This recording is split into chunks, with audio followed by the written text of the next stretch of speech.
তো দক্ষিণ দিনাজপুরের কুমারগঞ্জ ব্লকের চুরাইল কৃষ্ণপুর গ্রামে বিদ্যুৎস্পৃষ্ট হয়ে মৃত এক ব্যক্তি। স্থানীয় সূত্রে জানা যায়, গতকাল রাতে গোপালগঞ্জ হাট থেকে বাজার করে বাড়ি ফিরছিলেন ট্রাক্টরের শ্রমিক প্রকাশ রায়, বয়স আনুমানিক ৪৫ বছর। গত কয়েকদিন ধরে কুমারগঞ্জ ব্লক এলাকায় মাঝারি বাতাস সহ বৃষ্টিপাত চলছিল।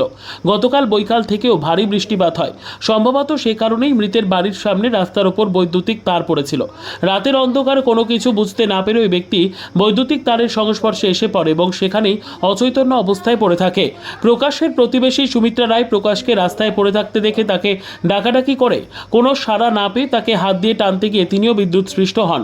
তার চিৎকারে গ্রামবাসীরা ছুটে এসে বৈদ্যুতিক সংযোগ বিচ্ছিন্ন করে তাকে কোনো মতে উদ্ধার করে স্থানীয় কুমারগঞ্জ গ্রামীণ হাসপাতালে নিয়ে যায়। সেখানে কর্তব্যরত চিকিৎসক প্রকাশ রায়কে মৃত বলে ঘোষণা করে এবং গুরুতরভাবে আহত সুমিত্রা রায়কে বালুরঘাট জেলা হাসপাতালে রেফার করেন। খবর জানাজানি হতেই এলাকা জুড়ে শোকের ছায়া নেমে আসে। নবিউল ইসলাম নামের এক এলাকাবাসী কি জানাচ্ছেন শুনবো। গতকাল আপনার গ্রামে একজন লোক বিদ্যুৎস্পৃষ্ট হয়ে মারা গেছে, আপনি কি শুনেছেন বা কিভাবে মারা গেল? ঘটনা সঠিক, আপনারা যেটা শুনছেন।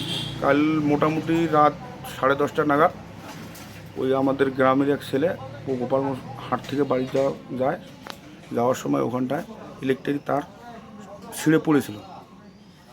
রাতের অন্ধকারে দেখতে পায় না, হঠাৎ করে হাত লেগে যায়, বেড়ার মধ্যে পড়েছিল, হঠাৎ করে হাত লেগে যায় ইলেকট্রিক শর্ট করে মারা যায়। আমি আমার বাড়িতে একটু সামান্য দূরে, ওখানকার লোক আমাকে ফোন করলো, এরকম ব্যাপার, আমাদের ছেলে একটা করছে, ইলেকট্রিক শর্ট খাই, তুমি তাড়াতাড়ি আসো। আমি আবার তৎক্ষণাৎ আসি টোটোটা উঠে দিয়ে বড়াহাট হাসপাতালে যাই। ওখানটা এমার্জেন্সি গেটে ঢুকালে ডাক্তারবাবু তাকে মৃত বলে ঘোষণা করে। অপর একজন মহিলাও অসুস্থ শোনা যায়। হ্যাঁ, ওকে বাঁচাতে যায়, পাশের বাড়ির মহিলা, ওকে বাঁচাতে যায়, ও ওই শর্ট খাইছে। উনি এখন বালুঘাট হাসপাতালে ভর্তি আছে। যিনি মারা গেছেন কি নাম? ওর নাম হচ্ছে দীপক, ওর নাম হচ্ছে প্রকাশ রায়, বাবা জগদীশ রায়। গ্রাম ওটা আপনার মির্জাপুর বলে, পশ্চিম কৃষ্ণপুর। আপনারা এখন কি চাইছেন? আমরা চাইছি, ও তো একদম গরিব ভূমিহীন ছেলে, কিছু নাই, দুটো বাচ্চা আছে, নাবালক দুটো বাচ্চা আছে, তার স্ত্রী মেন্টাল, স্ত্রী অসুস্থ।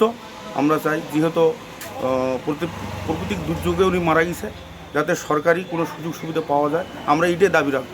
কী নাম আপনার? আমার নাম নবিউল ইসলাম। মৃত প্রকাশের দুই নাবালক ছেলে এবং তার স্ত্রী মানসিকভাবে অসুস্থ। মৃতের পরিবারের সরকারি সাহায্যের দাবি রাখেন তিনি। এদিকে বিদ্যুৎ দপ্তরের কর্মীরা ছেঁড়া তার জোড়া লাগাতে এলে তাদের স্থানীয় গ্রামবাসীরা বাধা দেন এবং বিদ্যুৎ দপ্তরে মাস পিটিশন করে বিক্ষোভে সামিল হবেন বলে জানা যায়। অপরদিকে খরাইলে জলে ডুবে শিশু মৃত্যু, শোকের ছায়া গ্রামে। দক্ষিণ দিনাজপুর জেলার কুমারগঞ্জের দিওর পঞ্চায়েতের খরাইল গ্রামে জলে ডুবে মৃত্যু হল বছর দুয়ের বিরাজ কিস্কুর। রবিবার দুপুরে খেলতে খেলতে পুকুরে পড়ে যায় সে। পরিবারের লোকেরা পরে পুকুরে ভাসতে দেখে উদ্ধার করে বালুরঘাট হাসপাতালে নিয়ে গেলে চিকিৎসকরা মৃত বলে ঘোষণা করেন। সোমবার মৃতদেহ ময়নাতদন্তের জন্য বালুরঘাট পুলিশ মর্গে আনা হয়। কী করে মারা গেল, কবে মারা গেল? কালকে ওইরকম মনে করে যে 5টার পর মারা গেছে। নিয়ে আসছিলাম ওরকম 3টা সাড়ে 3টার পর নিয়ে এসেছি। খেলতে খেলতে পুকুরে গেছিলো, পুকুর ধারে খেলতে খেলতে কী করে যে নামলো, ছেলেটা কিন্তু জোরে নামতো না, কাঁচি করে নামলো, বুঝতে পারলাম না। তো বাড়িতে কেউ ছিল না অবশ্যই, ওই কজনই ছিলাম বাড়িতে, দেখতে পাইনি। মনে করে জলে পড়ে আমরা মনে করে 1 ঘন্টা পর দেখলাম যে জলে ভেসে আছে। আনুমানিক কটার দিকে এরকমটা হয়েছে ঘটনাটা?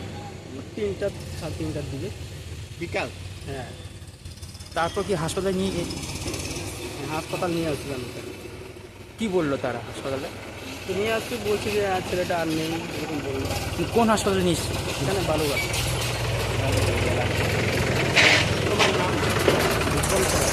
বুঝতে পারলাম না। বাচ্চাটার নাম? আপনার নাম? বিক্রম সরেন। বাচ্চাটার নাম কি? সেটা কুমারগঞ্জ থেকে কমল কুমার বিশ্বাসের বিশেষ প্রতিবেদন, উত্তর বাংলা সংবাদ।